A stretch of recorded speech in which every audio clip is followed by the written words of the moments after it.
Ever found yourself wondering what's actually going on inside a talking AI?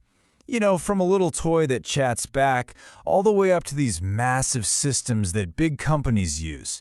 Well, the basic ideas behind them are surprisingly similar. So let's pull back the curtain and see what it really takes to build an AI that can hold a decent conversation. So yeah, what does it really take? It's definitely more than just having a super powerful brain. It's this whole dance of listening, thinking, speaking, and a ton of smart engineering to make it all feel like it's happening instantly. We're going to break down that whole process, starting with a simple idea and building up to the complex reality.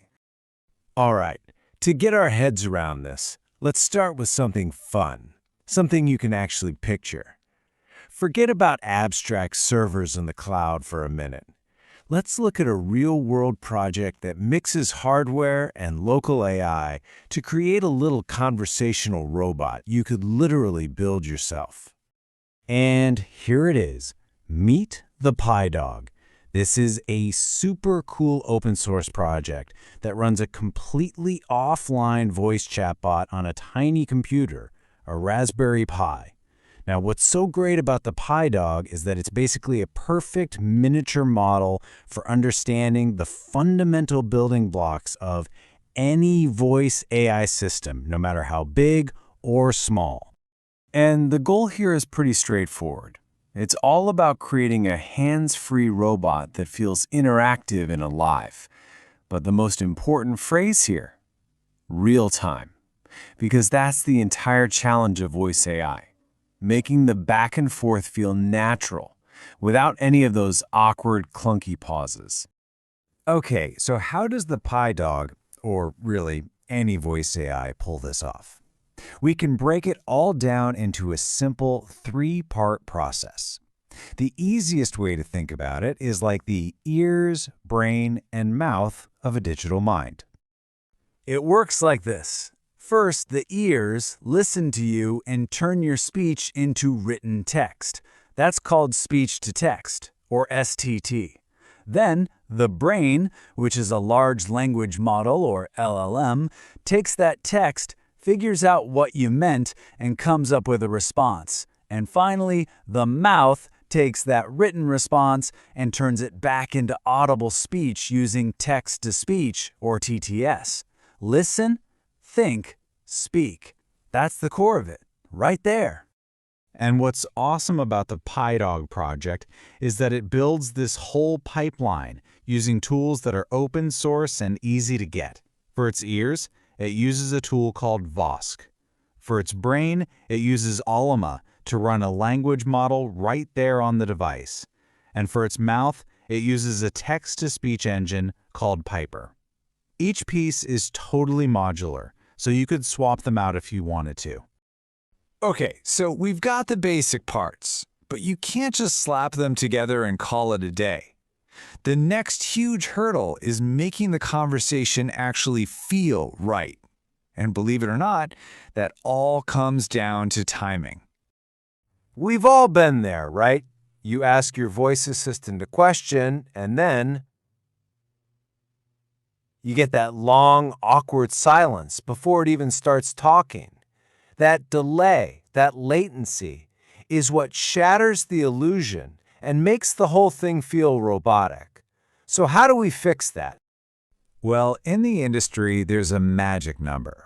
For a conversation to feel fluid and natural, the total time from the moment you stop talking to the moment the AI starts replying needs to be under 800 milliseconds. That's less than a second.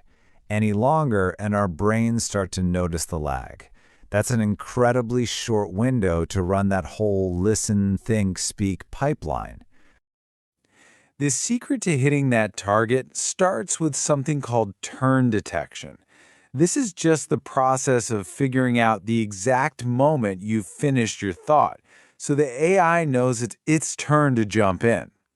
You can think of it like the starting pistol for a race. If the trigger is slow, the whole race is slow. Now, the simplest way to do this is just to listen for silence. That's called voice activity detection, or VAD. But what if you just pause for a second to think? A simple VAD might just cut you off. A much smarter way is to actually analyze the words as they're being transcribed. It can look for clues in the grammar to make an intelligent guess about when your sentence is actually finished. It's not only way more accurate, it's also a lot faster. But even with perfect timing, there's another sneaky bottleneck. How does the audio data physically get from you to the AI's brain and back again? This is the transport problem, and it's kind of like designing the AI's nervous system. If you make the wrong choice here, it can completely cripple the real-time performance. A lot of folks reach for WebSockets because they're pretty common, but they run on a protocol, TCP, that demands that every single piece of data arrives perfectly and in order. If one tiny piece gets lost in transit, the entire stream just stops and waits for it to be sent again. For a live conversation, that's a total disaster. It causes freezes and stutters. The real industry standard is WebRTC, which uses a different protocol, UDP. It prioritizes a smooth, consistent flow. If a tiny audio packet gets lost, who cares? It's a glitch you won't even notice, and the conversation keeps going. For voice, that is absolutely the right trade-off to make. So far, we've really been focused on a single user setup, like our little PiDog.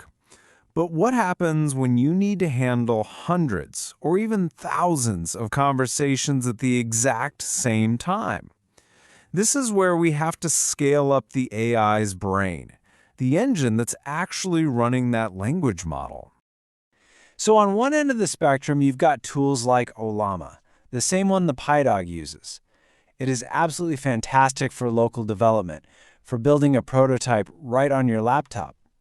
But on the other end, you have something like VLLM. This is a beast of an engine built for production, running on seriously powerful GPUs in a data center. It's really the difference between a tool built for one person and a tool built for millions. And you can see this difference reflected in who uses them. Ollama is mostly used by individual developers, hobbyists, people tinkering. Meanwhile, VLLM is really the go-to for big, enterprise-scale applications. They're both fantastic tools. They're just designed for very different points in a project's life. Phew, okay, we have covered a lot of ground here, from a talking robot dog all the way to massive data centers. So let's bring it all back together. If you're going to build your own voice agent today, what are the really key decisions you'd have to make? Here's your checklist. First, you've got to define your pipeline. Pick the tools for your ears, brain, and mouth.